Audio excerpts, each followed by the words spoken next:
마태복음 103번째 시간입니다. 마태복음 27장 11절로 28절까지의 말씀, 침묵으로 간 발길 이런 제목으로 함께 나누도록 하겠습니다.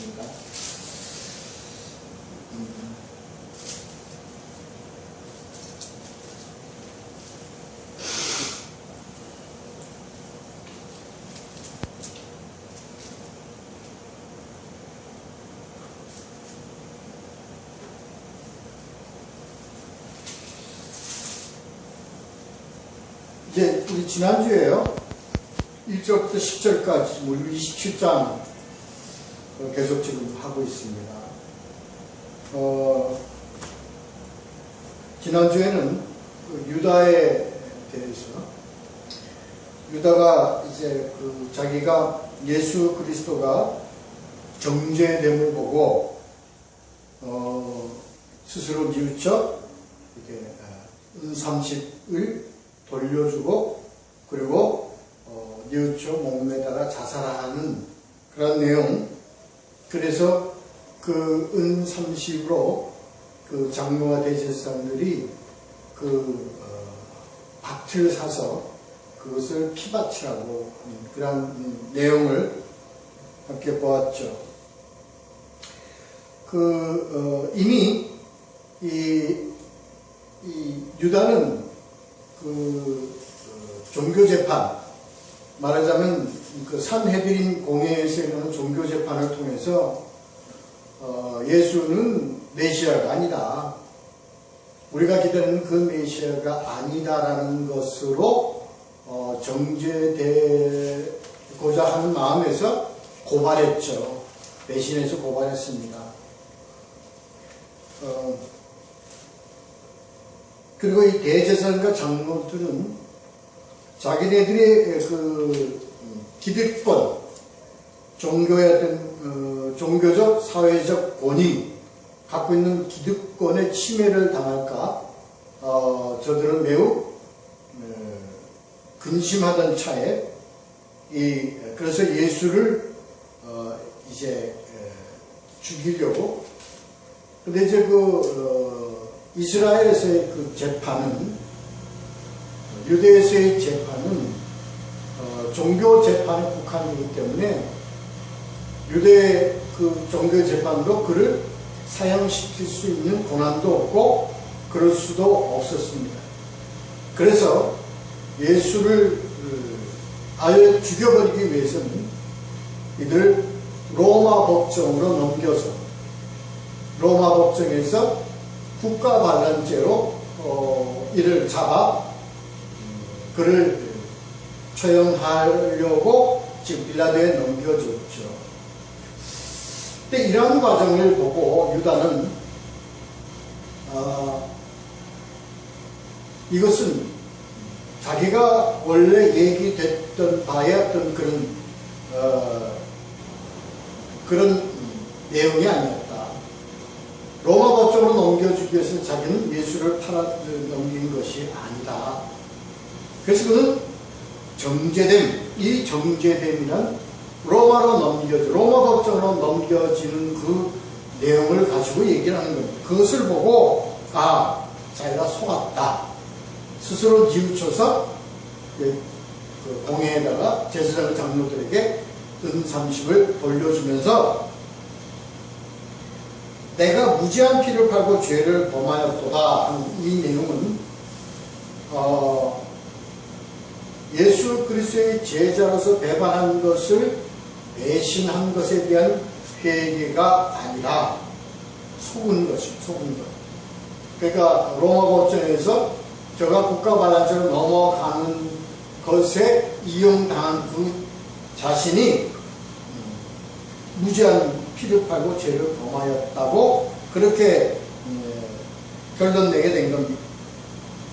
그러니까 거기서 이제 공회에서 우리가 무슨 상관이냐, 네가 답하라. 이것이 참 함께 많이 나누었죠. 이것이 대적들, 사단의 속성입니다.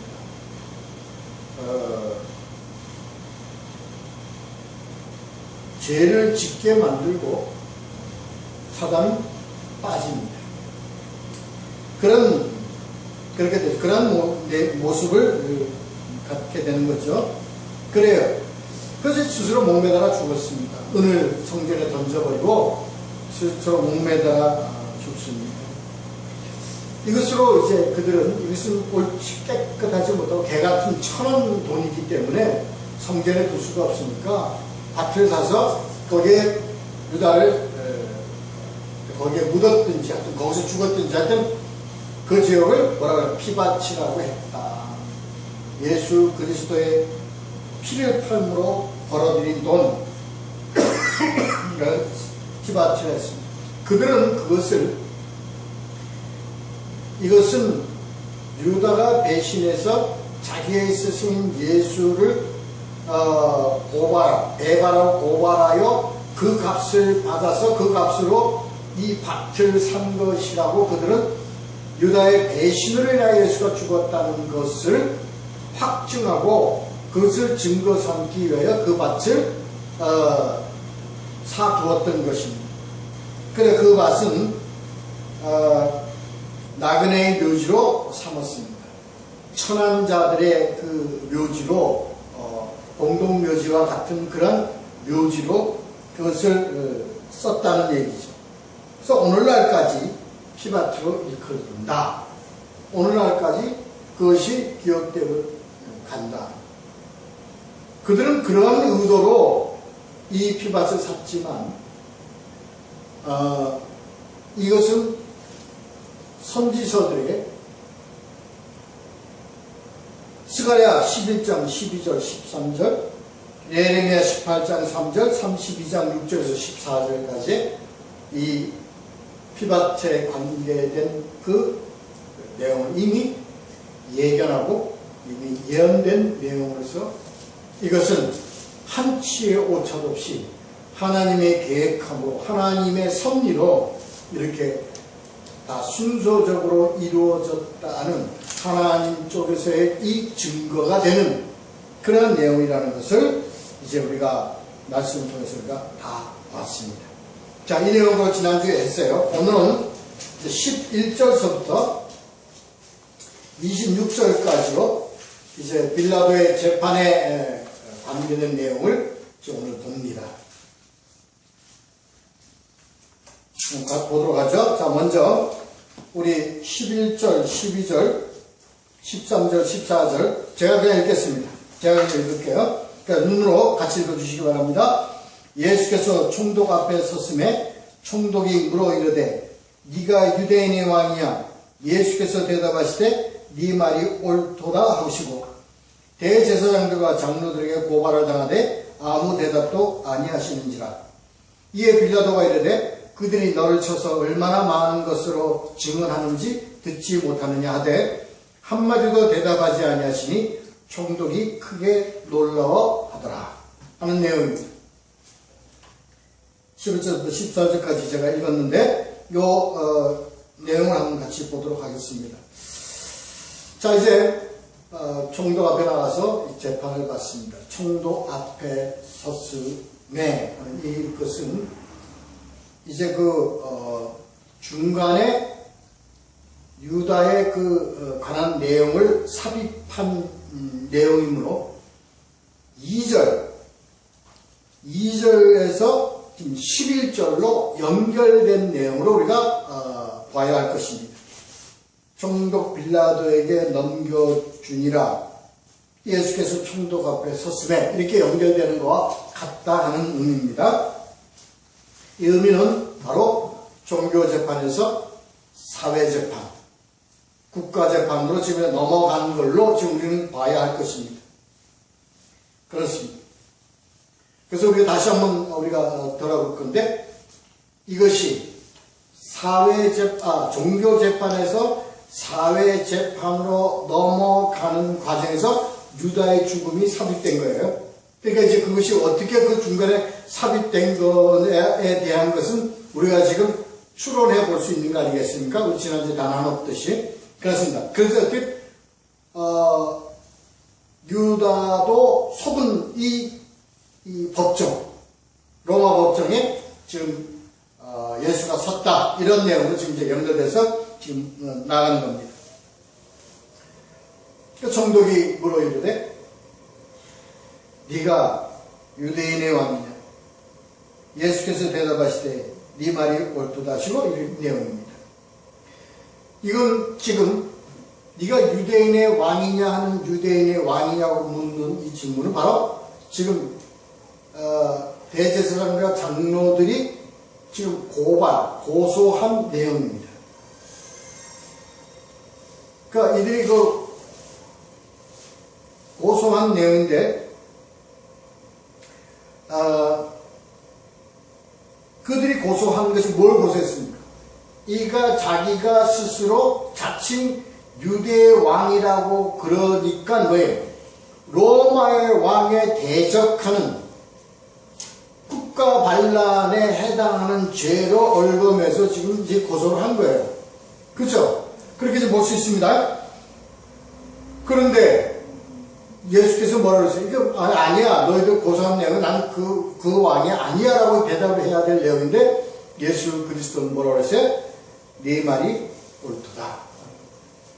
여기서 우리가 생각해 볼 수 있는 것은 바로 빌라도의 질문과 예수의 대답입니다. 빌라도는 이 땅의 것을 얘기했고 또 예수는 바로 하늘의 것을 얘기했습니다. 다시 말해서 세상적인 답과 세상적인 질문과 영적인 답이다. 이렇게 볼 수 있는 거예요.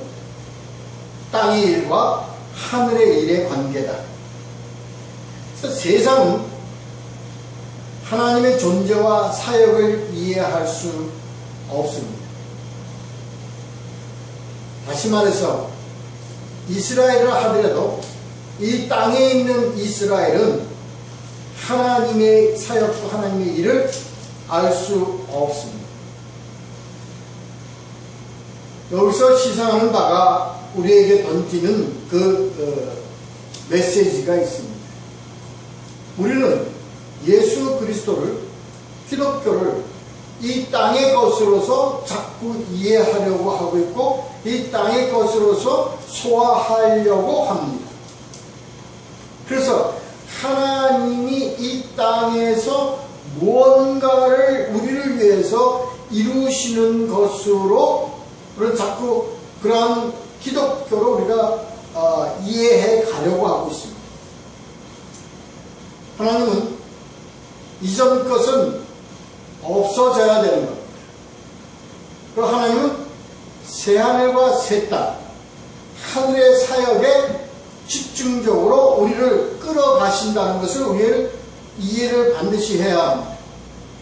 이게 왜 우리에게 중요한 의미를 주냐면 우리는 지금 기독교는 이 신앙을 가지고서 이 땅에서 세우려고 하고 있고 이 땅에서 이루어가려고 하고 있어요. 그래서 이 땅에서 하나님의 존재와 하나님의 사역을 우리 이 땅으로 끌어내려서 이 땅의 것으로 우리는 자꾸 우리는 소유하려고 하고 있고 이해하려고 하고 있다는 겁니다. 지금 그 내용이 바로 오늘 이 빌라도의 질문과 예수 그리스도의 대답 가운데서 우리가 찾아볼 수 있습니다. 하나님은 그의 나라와 의를 위해서 우리로 자꾸 너희들이 신앙의 삶을 그렇게 살아가라고 자꾸 얘기를 하시는데 그의 나라와 의가 아니라 이 땅에 있는 나라와 이 땅에 있는 것을 추구하면서 자꾸 이 기독교를 그러한 신앙으로 우리가 자꾸 이해하려고 하고 있고 적응시키려고 하고 있습니다. 그래요. 그래서 이 땅은 세상은 하나님의 사역을 알 수가 없습니다. 이해할 수가 없습니다. 왜 예수가 이 땅에 오셨는지, 이 땅에 어떠한 존재로 오셨는지, 라는 것을 이해할 수가 없습니다. 왜냐고요? 우리 이 세상은 세상의 눈을 가지고 하나님의 것을 쳐다볼 수가 없기 때문에 그렇습니다. 그러나 하나님은 분명히 이 사실을 그가 감추거나 회피하거나 스스로 그것을 잠정적으로 어떤 선을 부인하고자 하는 그런 의도가 없습니다. 분명히 진리는 진리로서 예수 그리스도가 선포합니다. 그래서 그의 질문이 어떠하였든 그의 어떤 그 의도가 어떻든지 간에 빌라도의 의도가 어떻든지 간에 예수의 대답은 그렇다입니다. 그래서 하나님 측면에서 하나님이 이 땅에 우리 보내서 하나님의 사역적 측면에서 그는 분명 만왕의 왕이십니다. 예수 그리스도가 그렇다고 하신 분, 예수 그리스도가 네 말이 옳도다라고 얘기한 것은 바로 하나님 이 땅에 만왕의 왕으로서 보내심을 받은 예수 그리스도이라는 것을 선언하고 선포하는 의미를 갖고 있는 것입니다. 이것은요 26장 62절 63절과 연결된 내용입니다. 네가 진정 하나님의 아들이냐? 그렇게 했을 때 예수 그리스도가 네가 말하였도다 하는 것과 같은 성격, 같은 의미의 대답입니다. 거기서 이 대제사장과 장로들은 이것을 가지고 참남하다고 했습니다. 이해 못합니다. 그들은 이해하기를 거부합니다. 왜? 자기네들이 추구했던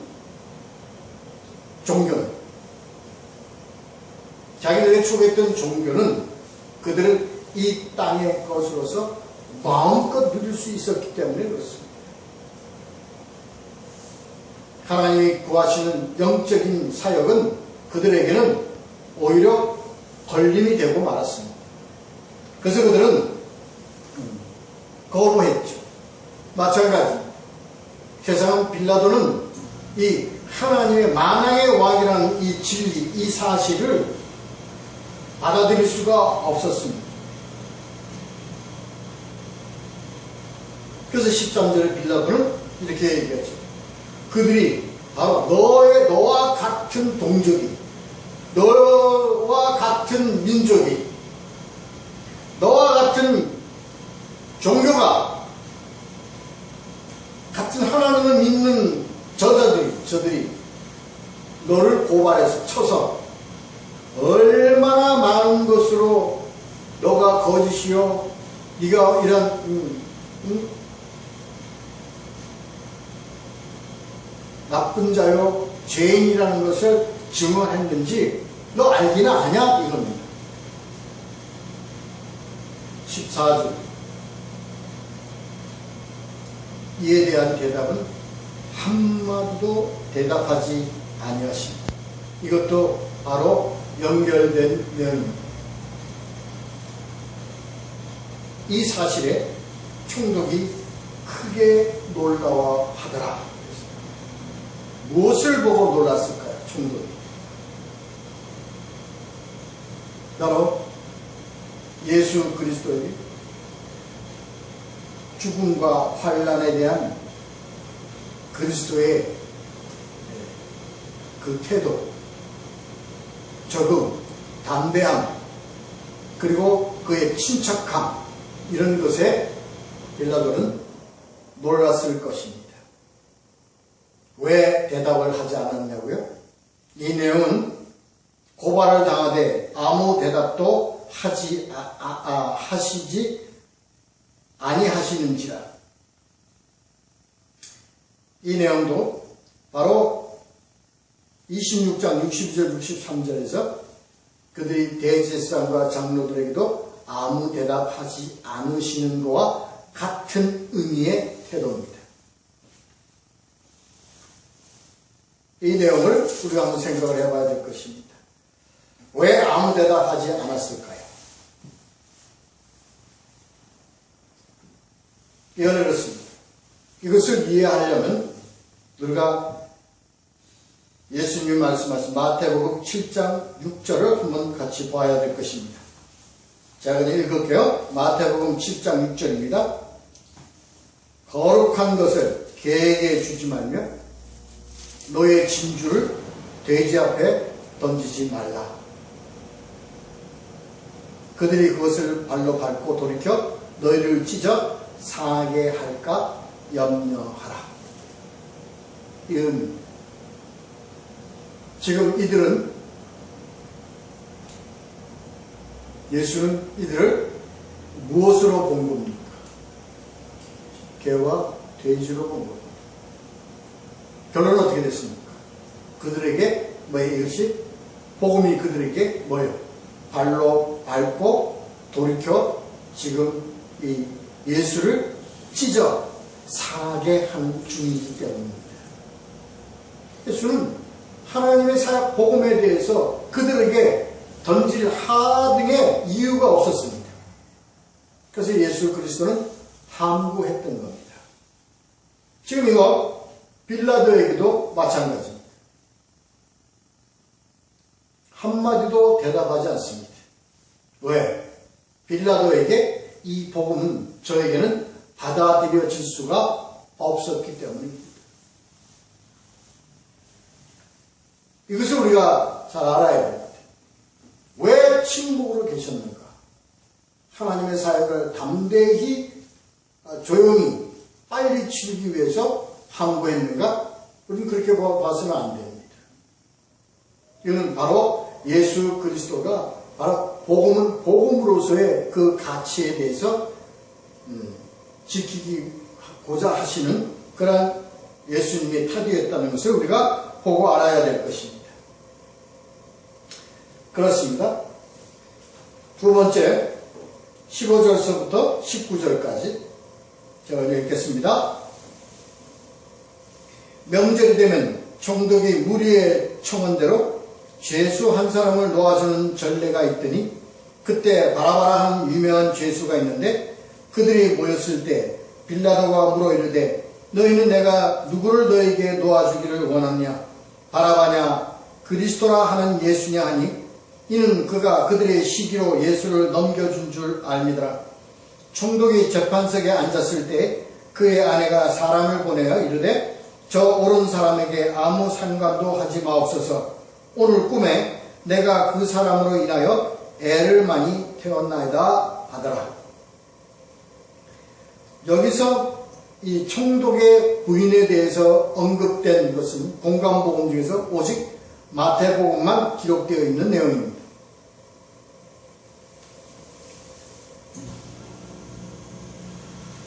명절이 되어서 죄수 한 사람을 놓아주는 전례에 대한 것은 이 6월절날 한 사람씩 놓아주는 것에 대한 건 여러 가지 학설이 있습니다. 그래서 어느 것이라고 단정 지어서 얘기할 수 없습니다. 로마가 정한다든지 아니면 신명기에 근거한 유대 풍습에 따른 그러한 전례인지 우리는 그건 정확하게 집어 얘기할 수 없습니다만 하여튼 6월절날 로마에서 죄인 한 사람을 놓아주는 전례로 해석을 하면 될 것 같습니다. 그래요.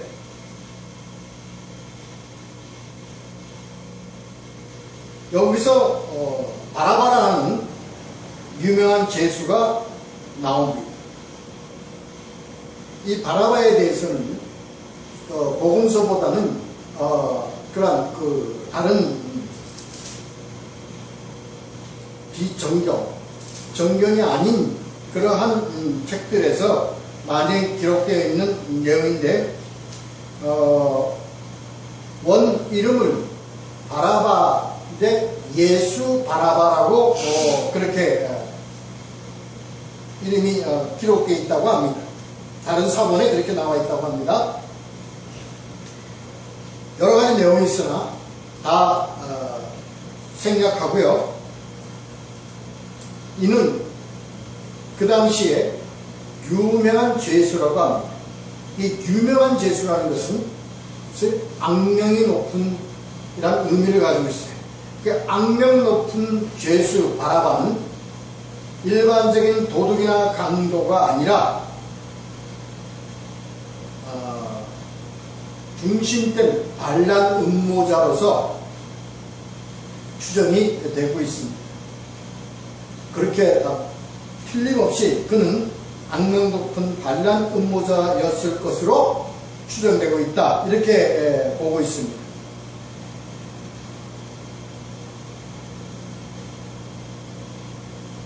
이 상징적인 의미로 우리가 생각을 해야 됩니다.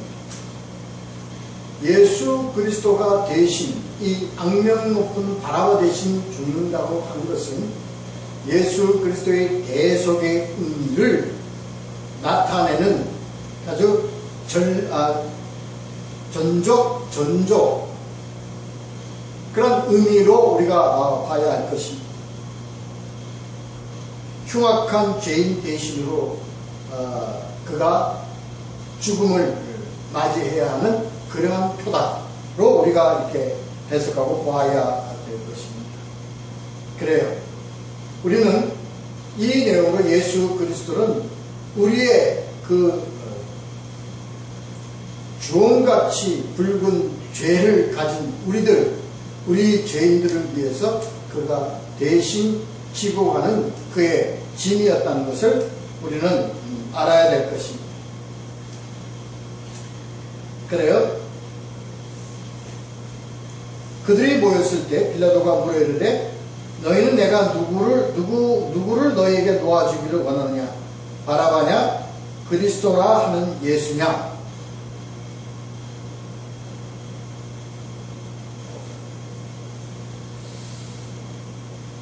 여기서 아까 이름을 바라바 예수, 그리스도 예수 그리스도, 예수 바라바 이름에 그 예수 같은 이름의 예수가 있기 때문에 예수라는 그 이름을 생략했습니다.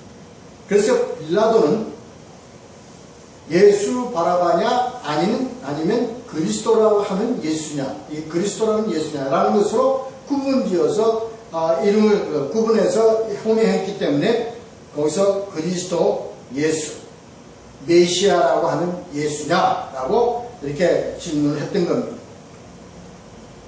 이러면서 이미 이 빌라도는 18절에 나오듯이 시기로 예수를 넘겨준 줄 이미 알고 있었다.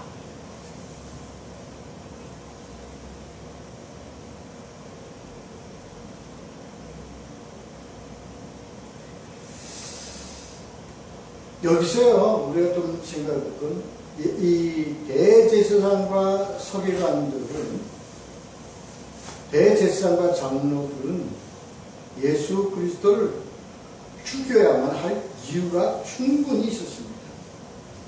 비근한 예를 한번 보도록 하죠. 우리 한번 마태복음 23장을 한번 보죠.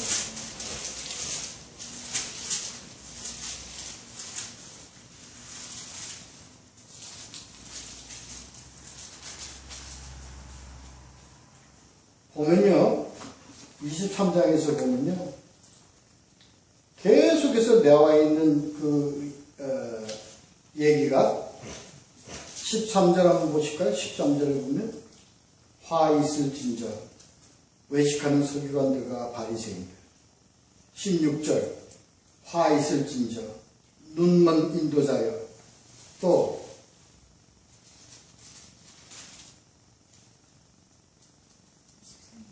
23절 화 있을진저 외식하는 서기관들과 바리새인들이여.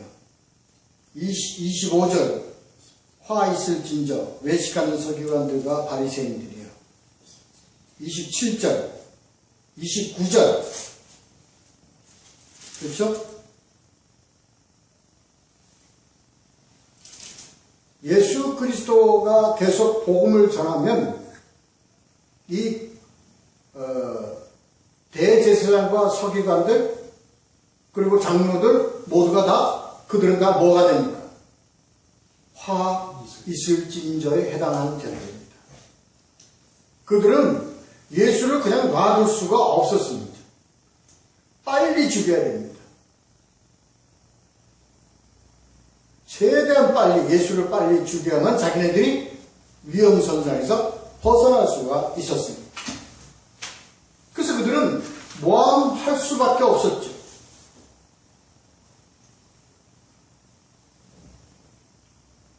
그래서 26장 4절에 보면 예수를 어떻게 흉계로 잡아 죽이려고 의논하되 되어 있습니다.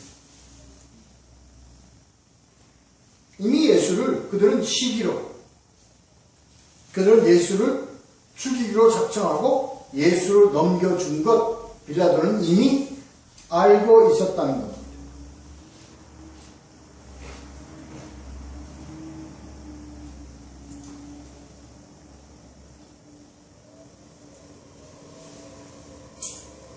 여기에 이제 19절을 한번 보면 좀 특이한 구절이 나오죠. 마태복음만 기록한 내용입니다. 거기에 보면 총독이 재판석에 앉았을 때에 그의 아내가 사람을 보내어 이르되 저 옳은 사람에게 아무 상관도 하지 마옵소서.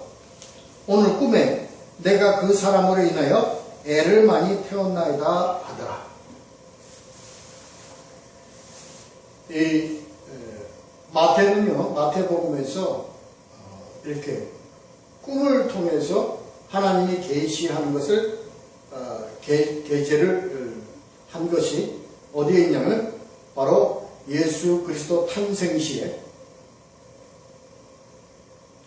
꿈에 나타난 내용을 많이 계제를 했습니다. 또 지금 여기 19절에 보면 이 빌라도의 아내의 꿈에 계시를 그에게 줬습니다. 이것을 우리가 어떻게 받아들여야 되느냐 하는 겁니다. 물론 꿈이라는 것은 우리가 성경에 온전하게 기록되기 이전에 하나님이 계시를 주시는 한 방편으로 꿈을 많이 이용한다는 것 우리 성경에서 많이 보고 쳤습니다. 근데 여기에 나타난 이 계시는 무엇을 의미하냐면 바로 이 빌라도의 아내는 이방인입니다. 이방인에게 계시를 주는 것은 지금 예수 그리스도 탄생 시에 또 있습니다. 뭐가 있죠? 동방박사에게 계시를 주는 것하고 같습니다.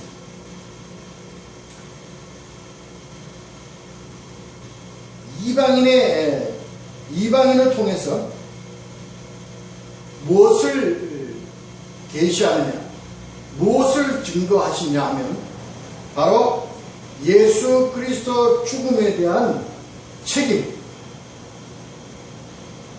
이 책임은 역사적 책임입니다. 오늘 내용의 중요한 내용은 바로 이겁니다.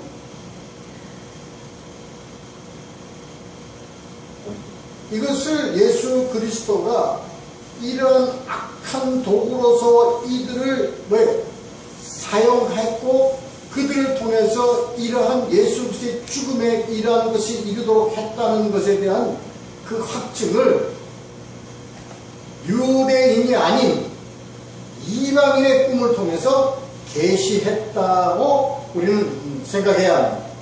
왜 그랬나요? 이때 유대인에게 이것을 계시했다면 이것은 파묻히고 감추어졌을 가능성이 아주 많았기 때문입니다. 동방박사가 예수 그리스도의 탄생을 저들에게 계시한 것도 바로 뭐예요? 바로 이방인을 통해서 예수 그리스도의 성스러운 사건에 대한 것을 확증시키고 계시함으로써 증거를 삼음과 같은 의미, 같은 내용의 동일선상에 이 사건을 지금 끌어다 놓은 것입니다.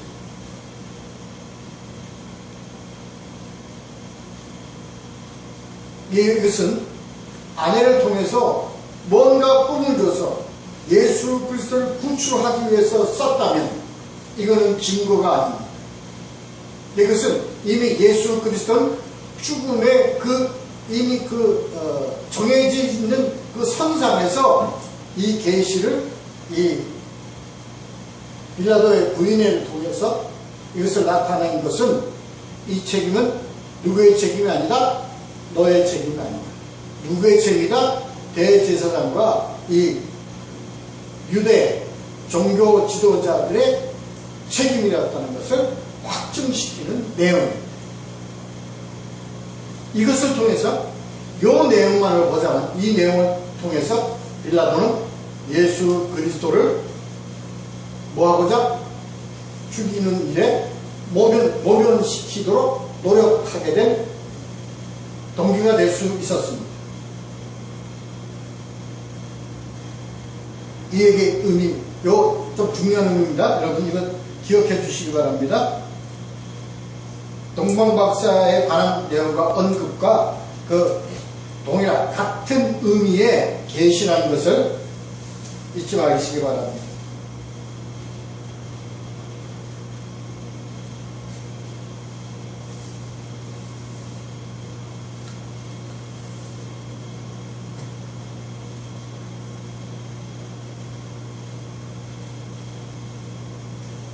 자, 이제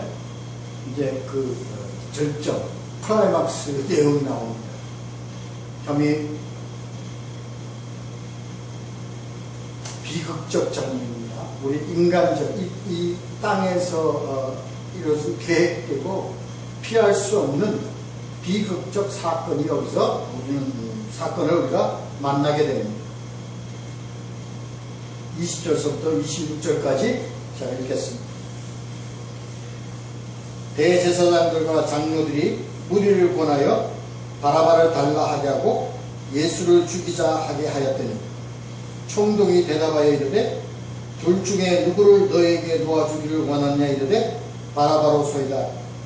빌라도가 이르되 그러면 그리스도라 하는 예수를 내가 어떻게 하랴. 그들이 다 이르되 십자가에 못 박혀야 하겠나이다. 빌라도가 이르되 어찌 미냐 무슨 악한 일을 하였느냐. 그들이 더욱 소리질러 이르되 십자가에 못 박혀야 하겠나이다 하는지라. 빌라도가 아무 성과도 없이 도리어 밀란이 나려는 것을 보고 물을 가져다가 무리 앞에서 손을 씻으며 이르되 이 사람의 피에 대하여 나는 무죄하니 너희가 당하라. 백성이 다 대답하여 이르되 그 피를 우리와 우리 자손에게 돌릴지어다 하거늘. 이에 바라바는 그들에게 놓아주고 예수는 채찍질하고 십자가에 못 박히게 넘겨줍니다.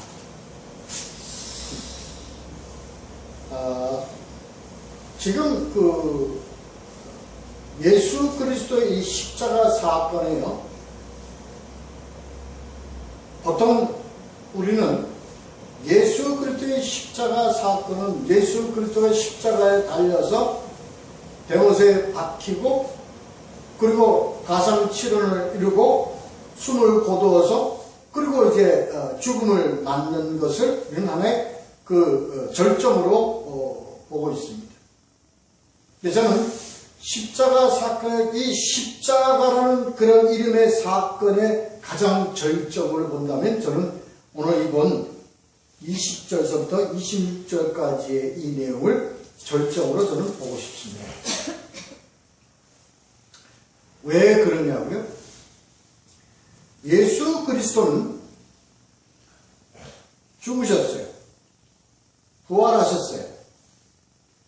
그러므로서 그것은 지나갔습니다.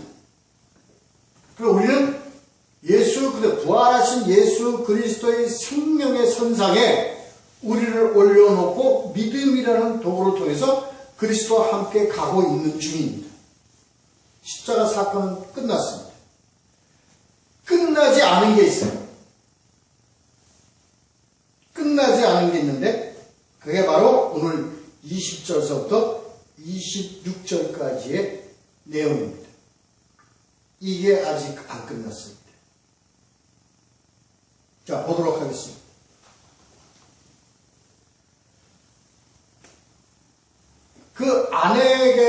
빌라도의 아내에게 계시를 주므로 대제사장과 장로들 이들의 책임이라는 것을 그들에게 이것을 이방인을 통해서 증거로 삼았듯이 20절에 보면 나오죠. 대제사장과 장로들이 뭐를 권하여? 무리를 권하여.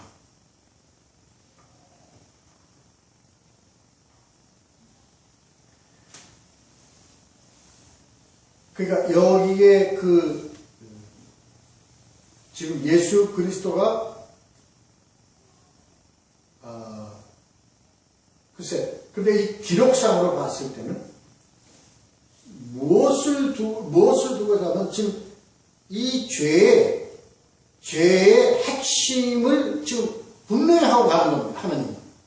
이 마태는 이 죄의 핵심을 뭐라 그럴까? 모두 사건을 저지르면 주범이 있고 공범이 있고 그렇잖아요. 주범을 대제사장과 장로들이라는 것에 주범이란 그 굴레를 씌우는 것을 정확하게 하고 간다고 봐야 하는 겁니다. 그들이 흉계를 꾸미고 이것을 진행해온 주범들이라는 것을 지금 여기서 명시하는 겁니다. 그래서 그들이 누구를 권하여? 무리를 권하여. 그러니까 이게 어떻게 됩니까? 무리가 계획을 해서 무리가 이렇게 한 것이 아니라 대제사장과 장로들이 흉계를 꾸며서 무리를 이용해서 이걸 지금 사형 집단으로 돌리는 거예요. 그러니까 무리는 뭐예요? 무리는 백성들이에요. 오늘날 우리들 뭐예요? 성도들이에요. 그래서 이 성도들이 하나님은 우리들의 이 무리를 위하여 예수 그리스도는 죽으셨어요. 그러나 그 핵심적인 이러한 것을 무리를 그들을 선동해서 이것을 예수를 잡아 죽이는 데까지 끌어가는 건 누구예요? 여기서는 대제사장과 장로들이라고 표현되어 있지만 이게 바로 뭡니까? 대적들, 사단들.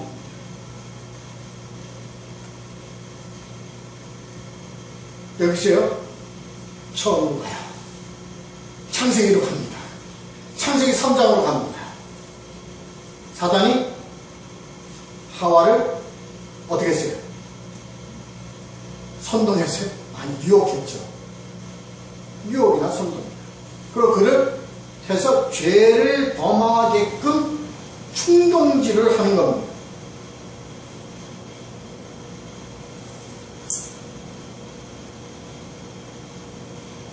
이 내용을 우리가 정확하게 알아야 됩니다. 첫째는 우리가 계시하고자 하나님이 우리가 전하고자 하는 메시지의 내용을 우리가 정확하게 알아야 돼요. 여기서 무리는요, 어떻게 됩니까? 불쌍한 자들입니다. 불쌍한 자들입니다. 무지한 자들입니다. 미련한 자들입니다. 완전히 뭐에 대해서요? 죄의 노예가 된 자들입니다.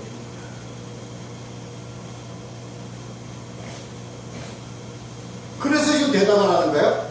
이 무리들은 스스로 자기네들의 판단과 자기네들의 어떤 그런 지각에 의해서 하는 것이 아니라 뭐에 의해서? 대제사장과 장로들의 뭐에 대해서? 고난에 의해서, 다시 충동함에 의해서. 뭐예요? 그들은 뭐예요? 바로 누굴 놓아주냐? 바바라를 놓아줘라.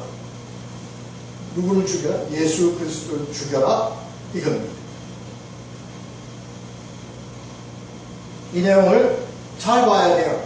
이 사실이, 이 팩트가 지금 오늘날 끝나지 않고 지금 가고 있다는 거예요.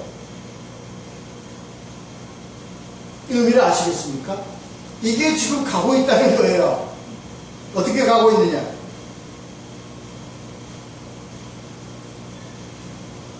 빌라도가 그렇다면 그리스도라는 예수를 내가 어떻게 하냐? 그러니까 그들이 다 어떻게 돼요? 십자가에 못 박혀야 하겠나요? 이유는 제가 왜 자꾸 반복해서 이 말씀을 드리냐면요, 이게 우리 기독교 숙명론입니다. 이래서 기독교예요. 이래서 기독교죠. 이미 이거 하나님이 계획된, 예정된, 이미 다 예정된 하나님의 사역에 이라는 것을 우리가 알 수 있게 돼요. 뭘 보면 아느냐? 레위기 16장 10절 좀 찾읍시다. 구약 레위기 16장 10절.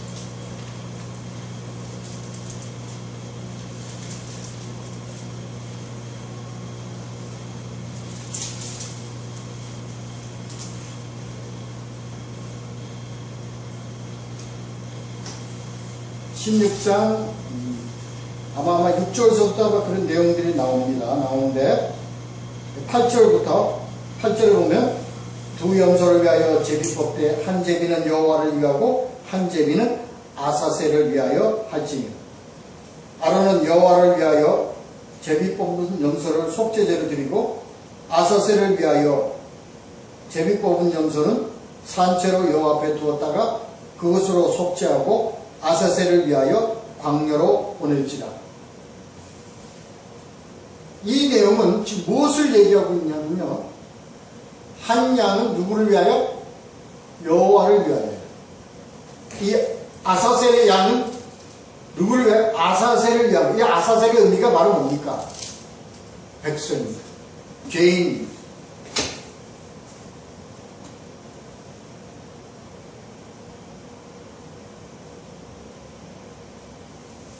이미 이것은 우리 죄인에게는 아사셀을 위한 양이 필수적이었다는 거예요.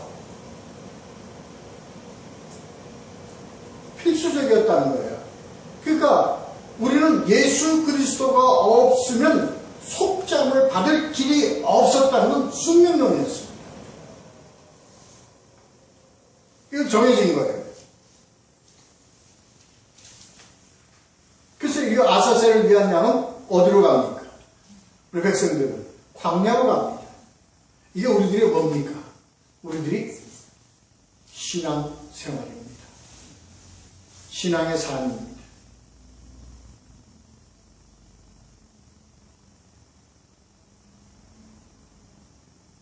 이렇게 해석을 해야 합니다. 이거 이렇게 해석을 해야 됩니다. 왜 이 악한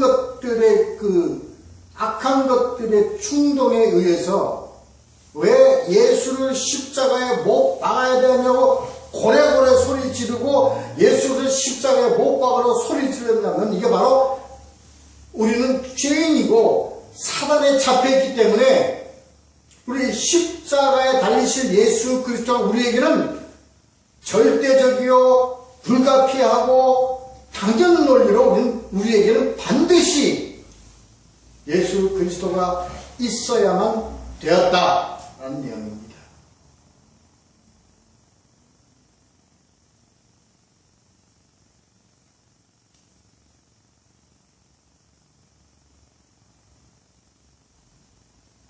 어때요?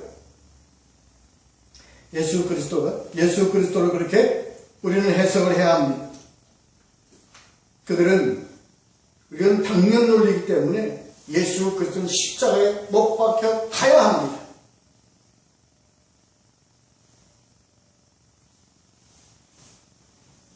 이들이 무지하고 이스라엘 유다 백성들의 고집스럽고 목이 곧은 백성이기 때문에 그랬겠습니까? 아니, 이것이 바로 우리 한 사람 한 사람이라는 것을 지적하는 메시지를 담은 내용입니다. 그래요. 빌라도가요, 손을 씻습니다. 모든 것은 끝났다. 이건 나와는 아무 상관이 없다. 손 씻어도 돼요. 또 그 뒤에 나오는 말이 뭡니까? 나는 무죄하니 너희가 당하라. 너희가 당하는 이 말 어디에 나옵니까? 유다에 죽을 때 유다가 대제사장과 그 성전에 가서 항의하고 내가 무죄한 죄를 범했다. 너희가 나를 그렇게 이렇게 얘기하니까 그들이 뭐라고 얘기합니까? 그게 우리하고 무슨 상관이냐? 네가 당하라. 같은 의미입니다. 사단이요 우리에게 이렇게 얘기합니다. 네가 예수를 등져. 누구 때문에? 너 때문에? 아니, 난 상관없어. 네가 당하라.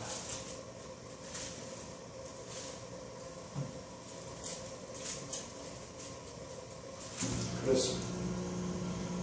근데 그 다음에 나온 내용이요 25절 내용이 이제 우리 인간 신앙 순례에 있어서 우리가 감수할 수밖에 없는 우리들의 비극입니다.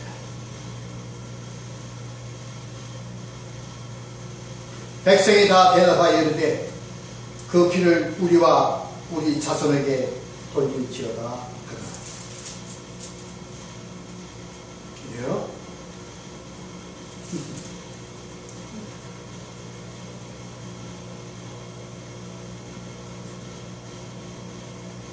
가인이 말이에요. 아벨을 때려 죽이잖아요. 그 가인이 누구예요?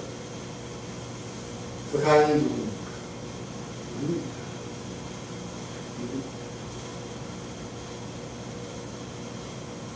하나님이요? 가인에게 뭐라고 그래요? 땅이 그 입을 벌려 창세기 4장 11절에 땅이 그 입을 벌려 내 손에서부터 내 아우의 피를 받았은즉. 참 누구 손에서부터? 가인의 손에서부터. 누구 손에서부터? 우리들의 손에서부터. 누구의 피를 받아? 예수 그리스도의 피를 받아. 네 아우의 피를 받았습니다. 어떻게 하라고요? 그 다음 말씀이 뭐냐고요? 네가 땅에서 저주를 받으라.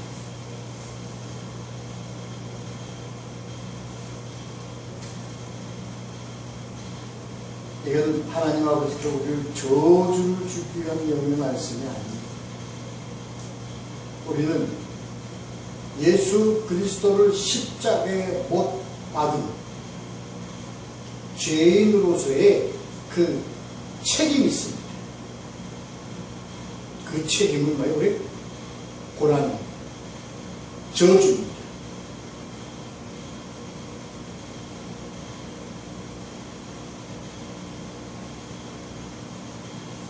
그래서요, 이 땅에서 우리는 피할 수 없는 뭐예요? 유리한 자가 되고요. 땅에서 엉겅퀴가 나오면 땅을 갈아야만 되고요. 수고와 땀을 흘려야만 되고요. 우리는 죄악 가운데 우리는 이 삶의 과정을 거쳐야만 합니다. 눈물로, 그리고 분노로, 그리고 환난으로, 고통으로 가는 이 땅에서의 삶을 걸어갈 수밖에 없었던 겁니다. 이런 일 우리가 참 잘 알아야 될 것 같습니다. 좀 소극적으로 얘기할까요? 그 피를 우리와 우리 자손에게 돌릴지어다. AD 70년 예루살렘이 끔찍한 치료를 받고 2차 세계대전 당시에 유대인 600만 명이 학살당하는 민족적 비극을 그들은 당해야 했습니다. 그러나 그것은 소극적인 의미입니다. 광의적 의미로 봤을 때 우리는 이 땅에서 전쟁과 기근과 고통과 환란이라는 그 땅에서의 하나님이 이 땅에 내리신 그 저주 가운데 우리는 그것을 감수하고 살아야만 될 운명이었다는 겁니다. 그런데 이것은 뭘 하기 위한 저주입니까? 바로 예수 그리스도가 죽어서 구원받는 과정 속에서 예수 그리스도가 고통당하고 채찍맞고 그 아픔과 고통을 겪은 것과 같이 우리도 이 땅에서 우리의 고난과 고통과 이것을 우리가 타고 넘어가야 될 우리의 길이라는 것을 우리는 이해하고 알아야 합니다. 그러나 이것은 무엇을 둔 것입니까? 하나님의 백성에게는 이러한 과정을 거치는 누구나 있습니다. 믿는 자건 믿지 않는 자건 하나님의 자녀에게는 하나님의 자녀가 아닌 자들이건 간에 누구나 겪는 겁니다. 그러나 다른 차이가 있습니다. 다 같이 겪는데 우리는 무엇을 앞에 둔 고통입니까? 바로 예수 그리스도와 함께하는 새하늘과 새 땅이라는 언약을 앞에 둔 구원의 성취를 앞에 둔 그러한 과정이라는 것을 우리는 알 수 있습니다. 이것이 바로 예수 그리스도가 우리에게 준 십자가 언약입니다. 그래서 바울은 고백한 겁니다. 내가 이제 예수 그리스도의 십자가에 남은 고난을 내게 채우라. 특정한 바울 한 사람에게만 해당되는 말씀이 아닙니다.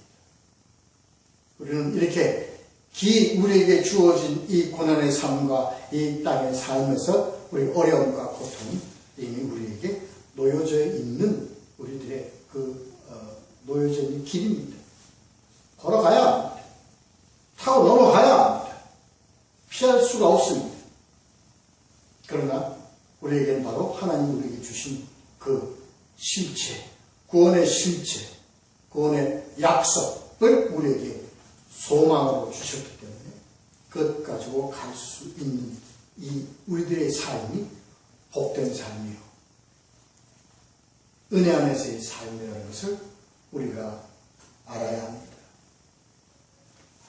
이런 내용이 바로 우리에게 이미 선지자의 글을 통해서 우리에게 다 기억되고 약속된 내용이었습니다. 이사야서 53장 4절을 읽고 마치도록 하겠습니다. 그는 실로 우리의 질고를 지고 우리의 슬픔을 당하였거늘 우리는 생각하기를 그는 징벌을 받아 하나님께 맞으며 고난을 당한다 하였노라. 우리는 그것은 그리스도의 일이라고, 그는 마땅히 징계를 받아야 되고 그는 마땅히 십자가에 못 박혀 죽어야 된다고 당연한 것으로 우리가 생각을 합니다. 아니, 그 예수 그리스도가 Jesus Christ in you입니다. 이제는 그 예수 그리스도를 우리의 몸에 담았으니 우리가 그리스도와 함께 고난에 동참하고 그리스도와 함께 우리가 어려운 힘든 길을 가야 되는 것 우리는 다 믿음으로 받아들여야 하고, 그러나 이것은 승리, 그리고 하나님 구원의 성취, 영원한 삶, 영생을 앞에 둔, 언약으로 앞에 둔 그러한 하나님의 약속을 우리가 믿고 앞에 놓고 바라보고 가는 것이 우리들의 신앙의 삶이라는 것을 잊지 말아야 할 것입니다.